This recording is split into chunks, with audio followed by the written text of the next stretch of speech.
Hi there, I'm Lucy and welcome to the Squeaks and Nibbles channel. Today I'm going to talk to you about one of the coolest, most beautiful pet frogs that you can have. It's the dart frog. I've admired dart frogs for a really long time, but I put off getting them as a pet because whenever you saw them in shops, they would shy away. They're often hiding at the back. You'd spend ages looking for them. And although I loved the idea of making a beautiful planted setup for them, I wasn't so keen on not actually seeing them very often.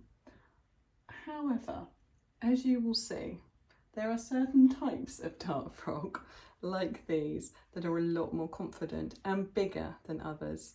These particular dart frogs are Dendrobates, Tinctorius, Matecho.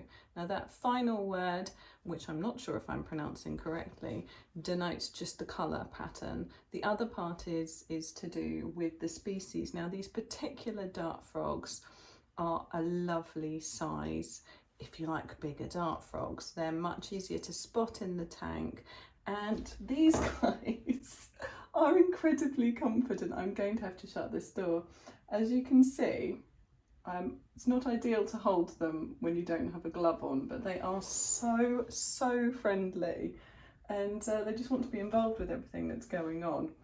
So today I'll have a bit of a chat with you about why they're so awesome, if you hadn't noticed that already, and how I keep them, how they're set up, what they eat, and what kind of pets they make. And to be honest, I think you can already see they're awesome pets. I keep my dart frogs in a bioactive setup. It means that it provides an entire little ecosystem for them to keep them happy. It's got a drainage layer at the bottom, then a layer of mesh to stop the substrate getting into the drainage layer. The bottom of the tank is covered in leaf litter so that they have dry feet, and they've got this nice big water bowl that they spend quite a lot of their time in. The plants I've got in there are largely climbing plants like pothos, but there's also some little ferny type plants and some tiny ones that spread across the bottom, the name of which, forgive me, I don't remember. They are an entirely fly-fed species. You can feed them pinhead crickets. In my experience, what happens is you chuck the pinhead crickets in, they hide very quickly and very successfully, and the dart frogs don't get to eat them a lot. The flies that I prefer to use for them are flightless fruit flies. It means that they don't spread around the room as easily. I do occasionally have escapees, but you can literally pick them up if you're very gentle between your fingers and pop them in there again. They need dusting about once a week with a little bit of calcium powder.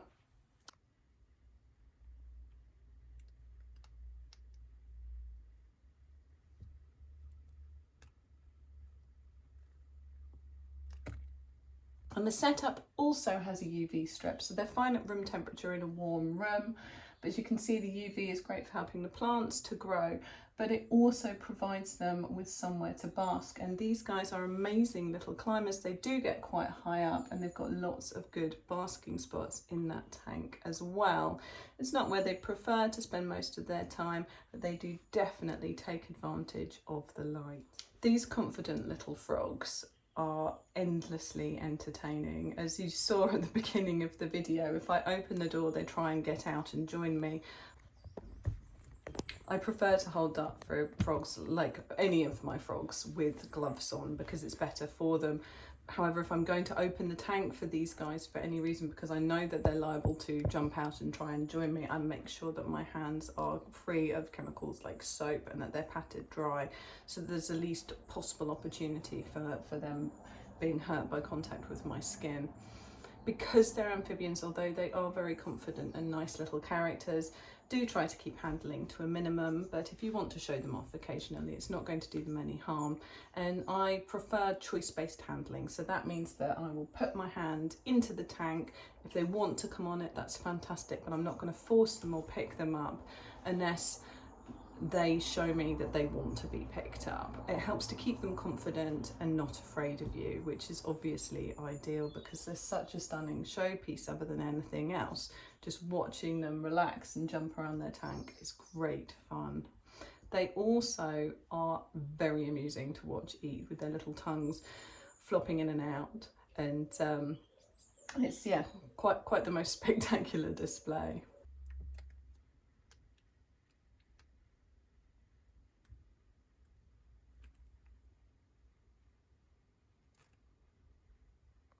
One of my favourite things about these dart frogs, quite aside from the fact that they're such entertaining characters, is that they put themselves to bed at night. I've made sure that there's lots of little hides within the enclosure, and they literally will crawl into one of those little dens and go to sleep when the lights automatically go out at the end of the day.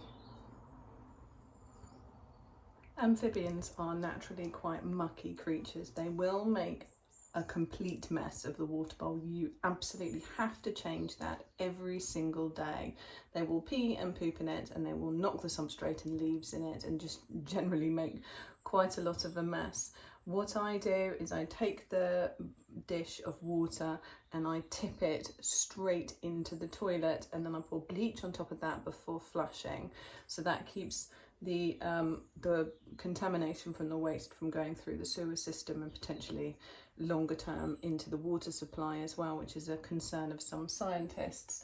And I then carefully dry out the bowl, and then I put back the new water inside it, and both spraying down and filling up the water bowl must be done with reptile safe water. So you put a few drops of, I use Reptisafe into it, and it neutralises the chemicals that are in our drinking water that aren't good for their absorbent skin.